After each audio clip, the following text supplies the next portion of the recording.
मेष राशि व्यक्तिशेष माने आपण जो कष्टटी को शेष बोली निज जीवन में भावी तो सहीटा आपण जीवन में बड़ टर्निंग पॉइंट होगापाई जाऊँगी।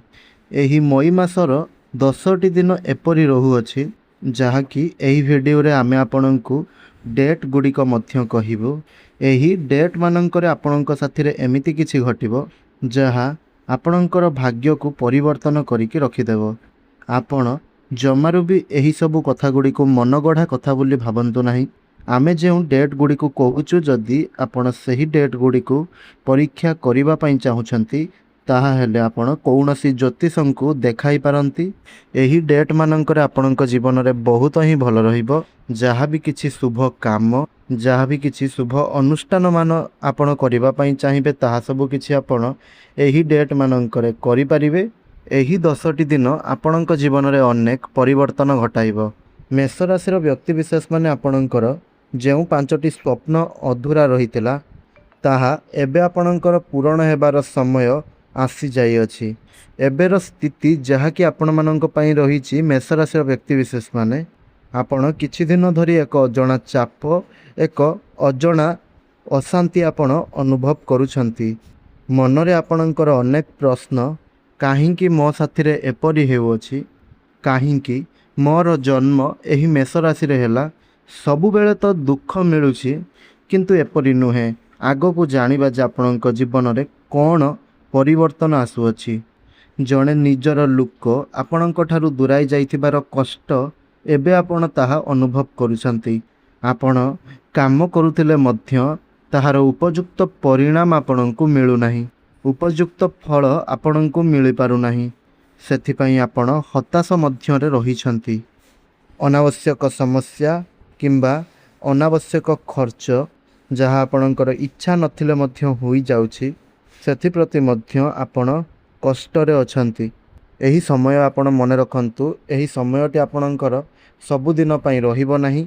एही समयटी परिवर्तन हेबो।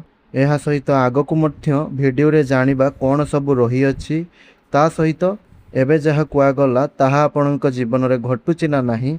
जदि प्रकृत रे सत बोली लागू अछि आपणको, जदि जीवन रे आपणकर प्रकृत रे एही सब समस्या आपणकर रहू अछि ताहा हेले आपण तळे कमेंट बॉक्स रे एहा 100% सत बोली लिखंतु।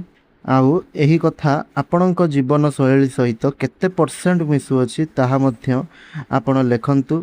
आपण एते कष्ट सहिछंती किंतु एही कष्टटी आपणको आपणक जीवन रे शक्तिशाली करूअछि एहा आपण मने रखंतु। जेउ माने आपणको छाड़ी की चाली गले से माने पुणी आपणक पाखकु चाली आसंती। आपणकर मन एबे पूर्व परि रहिबो। जो सही खुशीर दिन गुड़िक आपण देखिथिले पुणी सही आनंदर दिन गुड़िक आसुअछि आपणक पाखकु एबे। तेबे आसंतु सर्वप्रथमे जानिबा जे ग्रह मानकर गोचर एही मई मासरे आपणक पई किपरि रहुअछि। देखंतु आपणकर प्रथम भाव रे सूर्यंक साथी रे बुध रहिबे एवं बुध जहाँकि 15 मई को वृष राशि को जाउछंती एवं 15 मई को सूर्य मध्य वृष राशि को जाउछंती। तो मन रखि थांतु मई मासर संपूर्ण मासटी बुधंक साथी रे सूर्य रहिबे। बुधादित्य जुगर निर्माण हेबो। बुधादित्य जुगर लाभ कौन मिली थाए, एहार प्रभाव कौन मिली थाए ताहा मध्य एही भिडियोटी रे आपण जानिबे। आपणकु एही मासरे कौन सब शुभ परिणाम गुड़िक मिलिबो काहींकि ना एही संपूर्ण मासटी जाक ताहार प्रभाव आपण देखिबा पई पाइबे। जहाँकि आपण आपणकर प्रथम भाव रे आपणकर स्वास्थ्यर क्षेत्र आपणकर स्वभावर क्षेत्र रे देखिबाकू पाइबे। आपणकु एही मासरे केउ सब शुभ परिणाम गुड़िक मिलिबो कारण मासक जाक आपण एहार प्रभाव देखिबा पई पाइबे।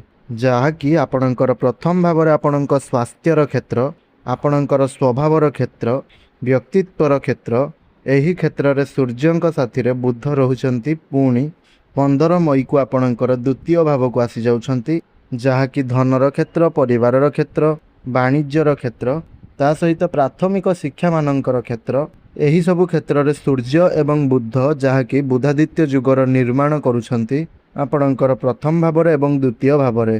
ता सहित आपणकर तृतीय भाव रे एबे तो बृहस्पति अछंती जहाँकि आपणक जीवन रे साहसर छोट छोट साहसर क्षेत्र देखा जाय थाए। ଆପଣଙ୍କର ଭାଇ ଭଉଣୀମାନଙ୍କର କ୍ଷେତ୍ର ବୋଲି ମଧ୍ୟ ଦେଖାଯାଇଥାଏ। ଆପଣଙ୍କର ଇଚ୍ଛା, ଆପଣଙ୍କର ସଉକ କ'ଣ ସବୁ ରହୁଛି ଏହା ସବୁ ଦେଖାଯାଇଥାଏ। ଛୋଟ ଛୋଟ ଯାତ୍ରାମାନଙ୍କୁ ଦେଖାଯାଇଥାଏ। ତେବେ ଏଠାରେ ଆପଣଙ୍କର ବୃହସ୍ପତି କ'ଣ ପ୍ରଭାବ ଦେଉଛନ୍ତି ତାହା ସମ୍ପର୍କରେ ଭିଡ଼ିଓରେ ଆଗକୁ ଆମେ ଜାଣିବା। ପଞ୍ଚମ ଭାବ ଯାହାକି କେତୁ ଆପଣଙ୍କୁ କ'ଣ ଦେଉଛନ୍ତି, ପଞ୍ଚମ ଭାବ ଯାହାକି ଆପଣଙ୍କର ସନ୍ତାନର କ୍ଷେତ୍ର, ଶିକ୍ଷାର କ୍ଷେତ୍ର, ବୃଦ୍ଧିର କ୍ଷେତ୍ର, ପ୍ରେମ ଜୀବନର କ୍ଷେତ୍ର, ଏହି ସବୁ କିଛି ଆପଣଙ୍କର ଏହି କ୍ଷେତ୍ରରୁ ଦେଖାଯାଇଥାଏ। ମନୋରଞ୍ଜନର କ୍ଷେତ୍ର ମଧ୍ୟ ଦେଖାଯାଇଥାଏ। ତ ସେଠାରେ କେତୁ ବିରାଜମାନ କରୁଛନ୍ତି। ଆପଣଙ୍କର ଏକାଦଶ ଭାବରେ ରାହୁ ଯାହାକି ଏକାଦଶ ଭାବକୁ ଆପଣଙ୍କର ଆୟର କ୍ଷେତ୍ର, ଲାଭର କ୍ଷେତ୍ର, ମିତ୍ରମାନଙ୍କର କ୍ଷେତ୍ର, ବଡ଼ ବଡ଼ ଇଚ୍ଛାମାନଙ୍କର କ୍ଷେତ୍ରରେ ଦେଖାଯାଇଥାଏ। ଆପଣଙ୍କର ସ୍ୱପ୍ନ ପୂରଣ ହେବ କି ନାହିଁ ସେହିସବୁ ଦେଖାଯାଇଥାଏ। ତାହା ସହିତ ଆପଣଙ୍କର ଦ୍ୱାଦଶ ଭାବରେ ଶନିଙ୍କ ସହିତ ମଙ୍ଗଳ ବିରାଜମାନ କରୁଛନ୍ତି ଯାହାକି ବ୍ୟୟର କ୍ଷେତ୍ର, ହାନିର କ୍ଷେତ୍ର, ଆଧ୍ୟାତ୍ମିକ ଜୀବନର କ୍ଷେତ୍ର। କିଛି ଆପଣଙ୍କର ଅଯଥା ଖର୍ଚ୍ଚ ହସ୍ପିଟାଲକୁ ନେଇକରି ହୋଇପାରେ। ଏହିସବୁ କ୍ଷେତ୍ର ଗୁଡ଼ିକ ଦେଖାଯାଇଥାଏ। ଯଦି ଆପଣ କାହାର ସ୍ୱାସ୍ଥ୍ୟକୁ ନେଇକରି କିଛି ଖର୍ଚ୍ଚାନ୍ତର ହେଉଛନ୍ତି ତ ଏହିସବୁ କ୍ଷେତ୍ରରୁ ଦେଖାଯାଇଥାଏ। ତ ଏହିସବୁ ଗ୍ରହମାନଙ୍କର ଗୋଚର ତା ସହିତ 11 ମଇକୁ ମଙ୍ଗଳ ମେଷ ରାଶିକୁ ଆସିଯିବେ, 14 ମଇକୁ ଶୁକ୍ର ମିଥୁନ ରାଶିକୁ ଆସିଯିବେ ଏବଂ 15 ମଇକୁ ସୂର୍ଯ୍ୟ ଏବଂ ବୁଧ ଦୁଇଟି ଯାକ ବୃଷ ରାଶିକୁ ଆସୁଛନ୍ତି। ତ ସେହି ବୁଧାଦିତ୍ୟ ରାଜଯୋଗର ନିର୍ମାଣ ହେବ। ସମ୍ପୂର୍ଣ୍ଣ ମାସଟି ଆପଣଙ୍କ ପାଇଁ ରହିବ। ତ ଆଗକୁ ଜୀବନ ଆପଣଙ୍କ ପାଇଁ ବହୁତ ହିଁ ପରିବର୍ତ୍ତନ ନେଇକରି ଆସୁଅଛି। ଗ୍ରହମାନଙ୍କର ଗୋଚର କ'ଣ କହୁଛି, ଆପଣଙ୍କୁ କ'ଣ ସଂକେତ ଦେଉଅଛି ତାହା ସମ୍ପର୍କରେ ଆସନ୍ତୁ ଜାଣିବା। ବିଶେଷ କରି ଦେଖନ୍ତୁ ସୂର୍ଯ୍ୟଙ୍କ କାରଣରୁ। ସୂର୍ଯ୍ୟ ଯେହେତୁ ବୁଧାଦିତ୍ୟ ରାଜଯୋଗ ନିର୍ମାଣ କରୁଛନ୍ତି ବୁଧଙ୍କ ସହିତ, ତେଣୁ ଆପଣଙ୍କ ପାଇଁ ଏହି ମାସଟି ବହୁତ ହିଁ ଭଲ ରହିବ। ଆପଣଙ୍କର ମନୋବଳ ବଢ଼ିବ, କିଛି ନୂଆ ନିଷ୍ପତ୍ତି ନେବେ ଏବଂ ସମାଜରେ ଆପଣଙ୍କର ସମ୍ମାନ ବଢ଼ିବ। ଚନ୍ଦ୍ରଙ୍କ କାରଣରୁ ମାନସିକ ଶାନ୍ତି ଆପଣଙ୍କର ଧୀରେ ଧୀରେ ଫେରିବ। ଅତ୍ୟଧିକ ଚିନ୍ତା ଯେଉଁ ଆପଣ କରୁଛନ୍ତି ତାହା ଆପଣଙ୍କର କମିବ। ଭାବନା ଉପରେ ଆପଣଙ୍କର ନିୟନ୍ତ୍ରଣ ଆସିବ। ମଙ୍ଗଳ ଯାହାକି ଏବେ ଶନିଙ୍କ ସାଥିରେ ବିରାଜମାନ କରୁଛନ୍ତି, ତା ସହିତ ଦ୍ୱାଦଶ ଭାବରେ ଅଛନ୍ତି, ବ୍ୟୟର କ୍ଷେତ୍ର, ହାନିର କ୍ଷେତ୍ର, ଏହିସବୁ କ୍ଷେତ୍ରରେ ଅଛନ୍ତି। ତ ଏହିସବୁ କ୍ଷେତ୍ରରେ ଆପଣଙ୍କୁ ଟିକିଏ ଅଯଥା ଖର୍ଚ୍ଚ ଗୁଡ଼ିକ ପ୍ରତି ଧ୍ୟାନ ଦେବା ପାଇଁ ପଡ଼ିବ। କିଛି ନା କିଛି ଅଯଥା ଚିନ୍ତା ଆସିପାରେ, ଭୁଲ ନିଷ୍ପତ୍ତି ଆପଣ ନେଇପାରନ୍ତି, ତତ୍ସହିତ କିଛି ଭୁଲ କର୍ମ ଗୁଡ଼ିକ କରିପାରନ୍ତି। ମଙ୍ଗଳଙ୍କ କାରଣରୁ ଆପଣଙ୍କୁ ଟିକିଏ ସାବଧାନ ରହିବା ପାଇଁ ପଡ଼ିବ। ଯେହେତୁ ଶନିଙ୍କ ସାଥିରେ ଅଛନ୍ତି, ତେଣୁ ଆପଣ କିଛି ଭୁଲ ନିଷ୍ପତ୍ତି ନେଲେ ଶନି ତ ନିଶ୍ଚିନ୍ତ ରୂପରେ ନ୍ୟାୟର ଦାତା ହୋଇଥାନ୍ତି, ତେଣୁ ସେ ତୁରନ୍ତ ଆପଣଙ୍କୁ ଫଳ ପ୍ରଦାନ କରିଥାନ୍ତି। ଶନି ଏବଂ ମଙ୍ଗଳଙ୍କର ଗତି ଯାହାକି ବହୁତ କ୍ଷେତ୍ରରୁ ସାବଧାନ ରହୁଅଛି। କେଉଁ କେଉଁ କ୍ଷେତ୍ରରେ ତାହା ମଧ୍ୟ ଆଗକୁ ଆମେ ଜାଣିବା। ପ୍ରଥମେ ଜାଣି ରଖନ୍ତୁ ଯେ ଏହି ମାସରେ ଆପଣ କାହାକୁ କିଛି କ୍ରୋଧର ସହିତ କହିବେ ନାହିଁ। କଳି ଝଗଡ଼ା ଠାରୁ ଆପଣ ସମ୍ପୂର୍ଣ୍ଣ ରୂପରେ ଦୂରରେ ରହିବେ। କାହା ସାଥିରେ କିଛି ବି ଯୁକ୍ତିତର୍କ ଆପଣ କରିବେ ନାହିଁ। ଅଯଥା କଥାବାର୍ତ୍ତା ଆପଣ କାହା ସାଥିରେ ବି ହେବେ ନାହିଁ। ଛୋଟ ଛୋଟ କଥା ଗୁଡ଼ିକ ବଡ଼ ଆକାରରେ ଧାରଣ କରିପାରେ। ତାହା ସବୁ କ'ଣ ତାହା ଏହି ଭିଡ଼ିଓରେ ଆଗକୁ ଆପଣ ଜାଣିବା ପାଇଁ ପାଇବେ ଯେ ଆଉ କେଉଁ ସବୁ କ୍ଷେତ୍ର ଗୁଡ଼ିକରେ ସାବଧାନ ରହିବେ ତାହା ମଧ୍ୟ ଜାଣିବାକୁ ପାଇବେ। ତା ସହିତ ବୁଧ ଯାହାକି ସୂର୍ଯ୍ୟଙ୍କ ସହିତ ରହୁଛନ୍ତି ପ୍ରଥମ ଭାବରେ, ତ ଚାକିରି କ୍ଷେତ୍ରରେ, ବ୍ୟବସାୟ କ୍ଷେତ୍ରରେ ନୂଆ ଅବସର ମିଳିବ। ଏହା ସହିତ ଯୋଗାଯୋଗ ଦ୍ୱାରା ଆପଣଙ୍କର ଲାଭ ହେବ। ତା ସହିତ ଶୁକ୍ର ଆପଣଙ୍କର ଦ୍ୱିତୀୟ ଭାବରେ, ଯାହାକି ପ୍ରେମ ଜୀବନରେ ସୁଖ ଆସିବ। ଦାମ୍ପତ୍ୟ ଜୀବନରେ ମିଳନର ଯୁଗ ରହୁଅଛି। ସମ୍ପର୍କ ମଜବୁତ ହେବ, ଦୃଢ଼ତା ଆସିବ ଏବଂ ଉଭୟ ଉଭୟଙ୍କୁ ବୁଝିପାରିବେ। ଯାହା ବି କିଛି ମନରେ ସନ୍ଦେହ, ତର୍କ ବିତର୍କ, ବାଦ ବିବାଦ ଚାଲିଥିଲା, ଯାହା ବି କିଛି ଛୋଟିଆ ମୋଟିଆ ଝଗଡ଼ା ବା କଳି ସବୁ ଚାଲିଥିଲା, ତାହା ସବୁ କିଛି ଦୂର ହେବ। ଦୁଇ ଜଣଙ୍କର ମନ ମିଶିବ ଏହି ମାସରେ ଆପଣ ଦେଖିବେ। ତେଣୁ ଗୁରୁ ବୃହସ୍ପତି ଆପଣଙ୍କର ତୃତୀୟ ଭାବରେ ଅଛନ୍ତି। ଗୁରୁ ବୃହସ୍ପତିଙ୍କ କାରଣରୁ ଏହି ମାସଟି ବଡ଼ ସଫଳତାର ମାସ ରହୁଅଛି। ଧନ, ଜ୍ଞାନ, ସମ୍ମାନ ସବୁକିଛି ପ୍ରାପ୍ତି ହେବ ଏହି ମାସରେ। ଆପଣ ଲେଖି ନିଅନ୍ତୁ। ବିଶେଷ କରି କିଛି ଡେଟ୍ ଗୁଡ଼ିକ ଆମେ ଆପଣଙ୍କୁ କହିବୁ। ସେହି ଡେଟ୍ ଗୁଡ଼ିକୁ ଆପଣ ଲେଖିକରି ରଖିବେ। ସେହି ସବୁ ଡେଟ୍ ମାନଙ୍କରେ ଯଦି କୌଣସି ପ୍ରକାରର ନିଷ୍ପତ୍ତି ଆପଣ ନେଉଛନ୍ତି, କୌଣସି ଭଲ କାମ କରୁଛନ୍ତି, କିଛି ଉନ୍ନତି କରିବା ପାଇଁ ପ୍ଲାନିଂ କରୁଛନ୍ତି, ତାହା ହେଲେ ନିଶ୍ଚିନ୍ତ ରୂପରେ ତାହାର ଲାଭଗୁଡ଼ିକ ଆପଣଙ୍କୁ ଦେଖିବା ପାଇଁ ମିଳିବ। ତେବେ ମନେ ରଖିଥାନ୍ତୁ, ଆଗକୁ ଜାଣିବା ତାହାର ଡେଟ୍ ଗୁଡ଼ିକ। ତେବେ ଶନି ଯାହାକି ଆପଣଙ୍କର ଦ୍ୱାଦଶ ଭାବରେ ରହୁଛନ୍ତି, ତ ଶନିଙ୍କର ସମସ୍ୟା ଟିକିଏ ଆପଣଙ୍କର ଦେଖାଦେଉଛି। ଧୈର୍ଯ୍ୟର ପରୀକ୍ଷା ହେବ, କାହିଁକି ନା ଶନିଙ୍କ ସାଥିରେ ମଙ୍ଗଳ ଅଛନ୍ତି। ଆପଣଙ୍କର ବିଶେଷ କରି ଧୈର୍ଯ୍ୟର ପରୀକ୍ଷା ହେବ। ଯଦି ଆପଣ ଧୈର୍ଯ୍ୟ ନ ଧରିବେ, ତରବରିଆ ଭାବରେ ଯଦି କୌଣସି ବି ନିଷ୍ପତ୍ତି ନେବେ, କ୍ରୋଧବଶତଃ ଆପଣ କାହାକୁ କିଛି କହିଦେବେ, କିଛି କରିଦେବେ, ଦେଖିବେ ଆପଣଙ୍କୁ କିଛି ନା କିଛି ସମସ୍ୟା ହୋଇପାରେ। ଏହିସବୁ କ୍ଷେତ୍ରରେ ଆପଣ ଧ୍ୟାନ ଦିଅନ୍ତୁ, କିନ୍ତୁ ପରିଶ୍ରମର ଫଳ ଆପଣଙ୍କୁ ନିଶ୍ଚିନ୍ତ ରୂପରେ ମିଳିବ। ଡେରିରେ ମିଳିଲେ ମଧ୍ୟ ନିଶ୍ଚିନ୍ତ ମିଳିବ। ତା ସହିତ ଏହି ମାସଟିରେ ଆପଣ ବିଶେଷ କରି ଗୋଟିଏ କଥା ମନେ ରଖନ୍ତୁ, ଅତି ଭରସା ଆପଣ କାହାକୁ କରିବେ ନାହିଁ। ଆପଣଙ୍କର ଦ୍ୱାଦଶ ଭାବରେ ଶନିଙ୍କ ସହିତ ମଙ୍ଗଳ ଏବଂ ଆପଣଙ୍କର ଏକାଦଶ ଭାବରେ ରାହୁ ଏବଂ ଆପଣଙ୍କର ପଞ୍ଚମ ଭାବରେ କେତୁ। ତ ଏହି ମାସରେ ଏହିସବୁକୁ ନେଇ ଆପଣ ବିଶେଷ ଭାବରେ 7ଟି କଥା ପ୍ରତି ଧ୍ୟାନ ଦେବେ। ଯେପରିକି ଅତି ଭରସା କାହାକୁ କରିବେ ନାହିଁ, ଟଙ୍କା ଅନ୍ୟମାନଙ୍କୁ ଟିକେ ଦେବା ନେବା କରିବାରେ ସାବଧାନ ରହିବେ, ସ୍ୱାସ୍ଥ୍ୟକୁ ଅଣଦେଖା ଆପଣ କରନ୍ତୁ ନାହିଁ। ସ୍ୱାସ୍ଥ୍ୟ ତ ଏମିତିରେ ଭଲ ରହିବ, ସ୍ୱାସ୍ଥ୍ୟରେ ଅଧିକ ଚିନ୍ତାଜନକ ନାହିଁ, କାହିଁକି ନା ଆପଣଙ୍କର ପ୍ରଥମ ଭାବରେ ସୂର୍ଯ୍ୟ ରହିଛନ୍ତି ଏବଂ ତାଙ୍କ ସାଥିରେ ବୁଧ ମଧ୍ୟ ରହୁଛନ୍ତି। ତେଣୁ ସ୍ୱାସ୍ଥ୍ୟ ମଧ୍ୟ ଭଲ ରହିବ। କ୍ରୋଧର ସହିତ ଆପଣ ଏହି ମାସରେ ବିଶେଷ କରି କୌଣସି ନିଷ୍ପତ୍ତି ନେବେ ନାହିଁ। ଯଦି କୌଣସି ଜାଗାରେ କଳି ଝଗଡ଼ା ହେଉଛି, ତେବେ ଆପଣ ସେହି ଜାଗାକୁ ଯିବେ ନାହିଁ। କଳି ଝଗଡ଼ା ଠାରୁ ଆପଣ ଦୂରରେ ରୁହନ୍ତୁ। ଯିଏ ଯେମିତି ଯେଉଁ ପ୍ରକାରରେ ଯାଉଛି ତାକୁ ସେହି ପ୍ରକାରରେ ଯିବା ପାଇଁ ଦିଅନ୍ତୁ, କିନ୍ତୁ ଆପଣ ନୀରବରେ ରୁହନ୍ତୁ ଏବଂ ଶାନ୍ତ ରୁହନ୍ତୁ। ପୁରୁଣା ଭୁଲ ଆପଣ ପୁଣି ଥରେ ଆଉ କରନ୍ତୁ ନାହିଁ। ଯାହା ସବୁ ପୁରୁଣା ଭୁଲ ଗୁଡ଼ିକ ଆପଣ ଆପଣଙ୍କ ଜୀବନରେ କରିଛନ୍ତି, ସେହି ସବୁ ଭୁଲ ଗୁଡ଼ିକ ଆପଣ ଆଉ କରନ୍ତୁ ନାହିଁ। ସମୟକୁ ନଷ୍ଟ କରିବେ ନାହିଁ। ନେଗେଟିଭ୍ ଲୋକମାନଙ୍କ ଠାରୁ, ନକାରାତ୍ମକ ଲୋକମାନଙ୍କ ଠାରୁ ଆପଣ ଦୂରରେ ରୁହନ୍ତୁ। ଯେଉଁମାନେ ସଦାସର୍ବଦା ପଛକୁ ଟାଣୁଥିବେ, ନେଗେଟିଭ୍ କଥା ଗୁଡ଼ିକ କହୁଥିବେ, ସେମାନଙ୍କ ଠାରୁ ସମ୍ପୂର୍ଣ୍ଣ ରୂପରେ ଆପଣ ଏହି ମାସରେ ଦୂରରେ ରୁହନ୍ତୁ। ତା ସହିତ 3ଟି କଥାରେ ସବୁଠାରୁ ଅଧିକ ସତର୍କତା ରହିବାର ଆବଶ୍ୟକତା ରହିଛି। ବିଶେଷ ରୂପରେ ଅପରିଚିତ ଲୋକମାନଙ୍କୁ ଆପଣ ଅତି ଭରସା କରିବେ ନାହିଁ। ଅନାବଶ୍ୟକ ବିବାଦ ଭିତରକୁ ଆପଣ ଯିବେ ନାହିଁ, ଯାହାକି ଏହି ମାସରେ ମୁଁ ଆପଣଙ୍କୁ ବାରମ୍ବାର କହି ଆସୁଛି। ଅଯଥା ଖର୍ଚ୍ଚ ଗୁଡ଼ିକ ଆପଣ କରନ୍ତୁ ନାହିଁ। ସଞ୍ଚୟ ପ୍ରତି ଆପଣ ଧ୍ୟାନ ଦିଅନ୍ତୁ, କାରଣ ଏହି ମାସରେ ନିଶ୍ଚିନ୍ତ ରୂପରେ ଆୟତ ରହିଅଛି। ଧନର କ୍ଷେତ୍ର ବହୁତ ହିଁ ଭଲ ରହୁଅଛି, କିନ୍ତୁ ମନେ ରଖିଥାନ୍ତୁ ଅଯଥା ଖର୍ଚ୍ଚ ମଧ୍ୟ ରହୁଅଛି। ଅଯଥା କିଛି ଖର୍ଚ୍ଚ ଆସିପାରେ। ତା ସହିତ କେଉଁ 5ଟି ସ୍ୱପ୍ନ ଆପଣଙ୍କର ପୂରଣ ହେବ ତାହା ମଧ୍ୟ ଜାଣିବା। ତାହା ପୂର୍ବରୁ ଆସନ୍ତୁ ଜାଣିବା ଯେ କେଉଁ ଡେଟ୍ ଗୁଡ଼ିକ ସବୁ ରହିଅଛି।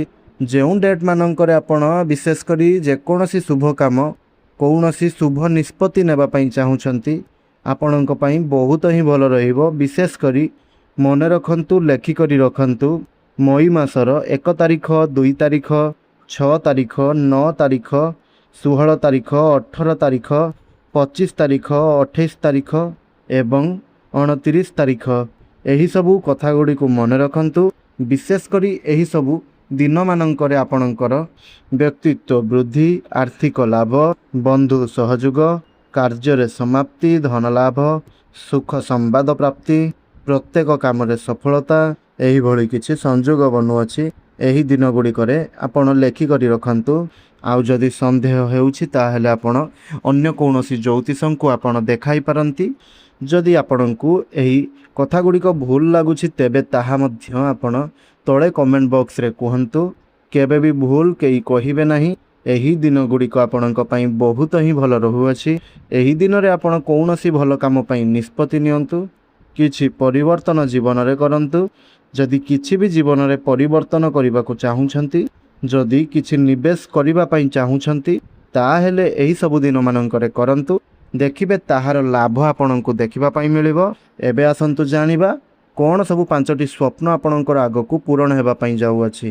ବିଶେଷ କରି ଯଦି ଘରକୁ ନେଇକି ଆପଣ ସ୍ୱପ୍ନ ଦେଖିଛନ୍ତି, ଘର ପ୍ରସ୍ତୁତ କରିବା ପାଇଁ ଚାହୁଁଛନ୍ତି, ଘର ତିଆରି କରିବାକୁ ଚାହୁଁଛନ୍ତି, ଘର କିଣିବା ପାଇଁ ଚାହୁଁଛନ୍ତି, ଘରକୁ ନେଇକି କୌଣସି ବି ସମସ୍ୟା ରହିଅଛି, ତାହା ସବୁ ଦୂର ହେବ।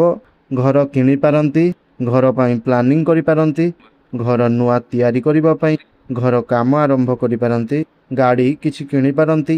ଯାନବାହନ କ୍ରୟ କରିପାରନ୍ତି। ଭଲ ଚାକିରିର ଯୁଗ ବନୁଅଛି।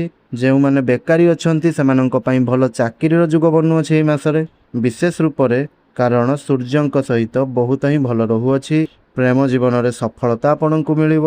ବ୍ୟବସାୟରେ ଆପଣଙ୍କୁ ଲାଭ ମିଳିବ। ସମାଜରେ ବିଶେଷ ଭାବରେ ପରିଚୟ ଆପଣଙ୍କର ହେବ। ମାନ ସମ୍ମାନ ସମାଜରେ ଲାଭ କରିବେ। ତାହା ସହିତ ଗୋଟିଏ କଥା ଆପଣ ମନେ ରଖନ୍ତୁ, ଭାଗ୍ୟ ଉଜ୍ଜଳ କରିବା ପାଇଁ ଆପଣ ଏପରି ଆଉ କ'ଣ କରିବେ? ତ ସେହି ଛୋଟ ଛୋଟ ଉପାୟ ଗୁଡ଼ିକ ମଧ୍ୟ ଜାଣିବା। କ'ଣ ଏପରି ଆପଣ କରିବେ ଯାହାକି ଆପଣଙ୍କର ଭାଗ୍ୟ ଉଜ୍ଜଳ ହେବ? ଭାଗ୍ୟ ଏହି ମାସରେ ବହୁତ ହିଁ ଭଲ ରହୁଅଛି, ଯାହାକି ପ୍ରତ୍ୟେକ କଥା ତ କହିଅଛି, ଡେଟ୍ ମଧ୍ୟ କହିଅଛି। ମନେ ରଖନ୍ତୁ, ପ୍ରତ୍ୟେକ ଦିନ ଆପଣ ସୂର୍ଯ୍ୟଙ୍କୁ ଜଳ ଅର୍ପଣ କରନ୍ତୁ। ମଙ୍ଗଳବାର ଦିନ ହନୁମାନ ଚାଳିଶା ଆପଣ ଅବଶ୍ୟ ରୂପରେ ପାଠ କରନ୍ତୁ। ଲାଲ ରଙ୍ଗର ବସ୍ତୁ ଅଧିକରୁ ଅଧିକ ଆପଣ ବ୍ୟବହାର କରନ୍ତୁ। ଆପଣ ମେଷ ରାଶିର ବ୍ୟକ୍ତି, ଲାଲ ରଙ୍ଗର ବସ୍ତ୍ର ଅଧିକରୁ ଅଧିକ ଆପଣ ବ୍ୟବହାର କରନ୍ତୁ। ଆପଣଙ୍କ ରାଶିର ସ୍ୱାମୀ ହେଉଛନ୍ତି ମଙ୍ଗଳ। ମନେ ରଖିଥାନ୍ତୁ, ଦରିଦ୍ରଙ୍କୁ ସାହାଯ୍ୟ ସହଯୋଗ କିଛି ନା କିଛି କରନ୍ତୁ। ଯେଉଁମାନେ ବି ଆଖି ସାମ୍ନାରେ ଆସୁଛନ୍ତି ସେମାନଙ୍କୁ କିଛି ନା କିଛି ସାହାଯ୍ୟ ଅବଶ୍ୟ କରନ୍ତୁ। କେବେ ବି ଖାଲି ଛାଡ଼ନ୍ତୁ ନାହିଁ। ତା ସହିତ ଜୀବନର ବିଭିନ୍ନ କ୍ଷେତ୍ର ଗୁଡ଼ିକରେ କ'ଣ ସବୁ ପ୍ରଭାବ ପକାଉଛି ଏହି ମଇ ମାସରେ? ଯେଉଁମାନେ ଜୀବନରେ ସିଙ୍ଗିଲ୍ ଅଛନ୍ତି ସେମାନେ କାହାକୁ ପସନ୍ଦ କରିପାରନ୍ତି। ଭଲ ଜୀବନସାଥୀ ଆପଣଙ୍କର ଜୀବନକୁ ଆସିପାରନ୍ତି। ପୁରୁଣା ପ୍ରେମ ମଧ୍ୟ ପୁଣି ହୋଇପାରେ ଆପଣଙ୍କ ଜୀବନରେ। ଦାମ୍ପତ୍ୟ ଜୀବନରେ ସମ୍ପର୍କରେ ମିଠାପଣ ରହିବ ଅଧିକା। ଛୋଟ ଛୋଟ ବିବାଦ ଗୁଡ଼ିକ ସବୁକିଛି ସମାଧାନ ହେବ। ପରିବାର ମଧ୍ୟରେ ପରିବାରର ସହଯୋଗ ମିଳିବ। ଆପଣଙ୍କର ପୁରୁଣା ଦୁଃଖ ଗୁଡ଼ିକ ସବୁ ଦୂର ହେବ। ଛାତ୍ରଛାତ୍ରୀମାନଙ୍କର ପାଠପଢ଼ାରେ ମନ ଲାଗିବ। ପରୀକ୍ଷାରେ ସେମାନେ ସଫଳତା ପ୍ରାପ୍ତ କରିବେ। ଯାହା ଚାହିଁବେ ତାହା କରିପାରିବେ। ବିଦେଶ ଯାତ୍ରା କରିବାର ଯୁଗ ମଧ୍ୟ, ବିଦେଶରେ ପଢ଼ାପଢ଼ି କରିବାର ଯୁଗ ମଧ୍ୟ ବନୁଅଛି। ତାହା ସହିତ କ୍ୟାରିୟରରେ ଭଲ ପାଇବାର ସମ୍ଭାବନା ମିଳୁଅଛି। ଚାକିରିର କ୍ଷେତ୍ରକୁ ଯାଇକି ଚାକିରିର ସମ୍ଭାବନା ବନୁଅଛି। ସରକାରୀ ଚାକିରିର ଯୁଗ ମଧ୍ୟ ବନୁଅଛି। ଯେଉଁମାନେ ଚାକିରି କ୍ଷେତ୍ରରେ ଅଛନ୍ତି ସେମାନଙ୍କର ପ୍ରମୋସନର ଯୁଗ ମଧ୍ୟ ବନିବ। ନୂଆ ଅବସର କିଛି ଆପଣଙ୍କୁ ମିଳିପାରେ। ବ୍ୟବସାୟରେ ଲାଭ ଆପଣଙ୍କୁ ଦେଖିବା ପାଇଁ ମିଳିବ। ନୂଆ କ୍ଲାଇଣ୍ଟ ଆପଣଙ୍କୁ ମିଳିବେ। ବାସ୍ତୁ କ୍ଷେତ୍ର ଆପଣଙ୍କର ଠିକ୍ ରହୁଅଛି। ଏହା ସହିତ ସ୍ୱାସ୍ଥ୍ୟର କ୍ଷେତ୍ର ମଧ୍ୟ ଆପଣଙ୍କର ଠିକ୍ ରହୁଅଛି। ନାନା ପ୍ରକାରର ରୋଗ ଗୁଡ଼ିକ ସବୁ ଠିକ୍ ହେବ, କିନ୍ତୁ ଅଧିକ ଚିନ୍ତା କରିବା ଠାରୁ ଆପଣ ଦୂରେଇକି ରୁହନ୍ତୁ। ତା ସହିତ କେଉଁ କେଉଁ ସେକ୍ଟରରେ ଏହି ମଇ ମାସରେ ମେଷ ରାଶିର ବ୍ୟକ୍ତିବିଶେଷମାନଙ୍କ ପାଇଁ ଅଧିକରୁ ଅଧିକ ଲାଭ ଦେଖିବା ପାଇଁ ମିଳିବ, ତାହା ସବୁ ଆସନ୍ତୁ ଜାଣିବା। ରିଏଲ୍ ଇଷ୍ଟେଟ୍, ଯେକୌଣସି ବ୍ୟବସାୟ ଆପଣ କରୁଛନ୍ତି, ବିଶେଷ କରି ଲୁହା, ଗୁଡ଼ି, ସିମେଣ୍ଟ, ବଜରି, ଏହିସବୁ ବ୍ୟବସାୟ ଯଦି ଆପଣ କରୁଛନ୍ତି, ସରକାରୀ ଚାକିରି କ୍ଷେତ୍ରରେ ଯେଉଁମାନେ ଅଛନ୍ତି, ଅନଲାଇନ୍ କ୍ଷେତ୍ରରେ ଯେଉଁମାନେ କାମ କରୁଛନ୍ତି, ଶିକ୍ଷା କ୍ଷେତ୍ରରେ ଯେଉଁମାନେ ଅଛନ୍ତି, ଏହି 5ଟି କ୍ଷେତ୍ରରେ ଯେଉଁମାନେ ଅଛନ୍ତି, ତାଙ୍କୁ ଅଧିକରୁ ଅଧିକ ଲାଭ ଏହି ମାସରେ ବିଶେଷ କରି ଦେଖିବା ପାଇଁ ମିଳିବ। ତା ସହିତ ମନେ ରଖିଥାନ୍ତୁ, ମେଷ ରାଶିର ବ୍ୟକ୍ତିବିଶେଷମାନେ ଆପଣ ଅନେକ କଷ୍ଟ ସହିଛନ୍ତି। ଏବେ ଫଳ ମିଳିବାର ସମୟ ଆସିଯାଉଅଛି। ଏହି ସମୟ ଆପଣଙ୍କୁ ପରୀକ୍ଷା ନିଶ୍ଚିନ୍ତ କରାଉଛି, କିନ୍ତୁ ଭାଙ୍ଗି ଦେବା ପାଇଁ ନୁହେଁ, ଶକ୍ତିଶାଳୀ କରିବା ପାଇଁ। ମନେ ରଖନ୍ତୁ, ଯାହା ହରାଇଛନ୍ତି ସେଥିରୁ କିଛି ଭଲ ମଧ୍ୟ ଆସୁଅଛି।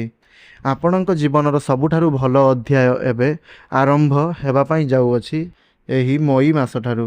ତେଣୁ ଭିଡ଼ିଓଟିକୁ ଶେଷ ପର୍ଯ୍ୟନ୍ତ ଦେଖିଥିବାରୁ ଆପଣମାନଙ୍କୁ ଧନ୍ୟବାଦ। ଯଦି ଆପଣଙ୍କୁ ଆମର ଏହି ଭିଡ଼ିଓଟି ଭଲ ଲାଗିଥାଏ ତାହେଲେ କମେଣ୍ଟ ବକ୍ସରେ ଜୟ ମା ମଙ୍ଗଳା ବୋଲି ଲେଖିଦିଅନ୍ତୁ। ଏହା ସହିତ ଭିଡ଼ିଓଟିକୁ ଲାଇକ୍ଟିଏ କରନ୍ତୁ, ଅନ୍ୟମାନଙ୍କ ସହିତ ସେୟାର କରନ୍ତୁ ଏବଂ ଯେଉଁମାନେ ଆମର ଚ୍ୟାନେଲଟିକୁ ସବସ୍କ୍ରାଇବ୍ କରିନାହାନ୍ତି ଚ୍ୟାନେଲଟିକୁ ସବସ୍କ୍ରାଇବ୍ କରିବା ସହିତ ବେଲ୍ର ଆଇକନ୍ଟିକୁ ମଧ୍ୟ କ୍ଲିକ୍ କରନ୍ତୁ, ଯାହାଫଳରେ ଆମେ ଯେଉଁ ଭିଡ଼ିଓ ଅପଲୋଡ଼ କରିବୁ ତାହା ଆପଣ ସର୍ବପ୍ରଥମେ ପାଇପାରିବେ। ଧନ୍ୟବାଦ।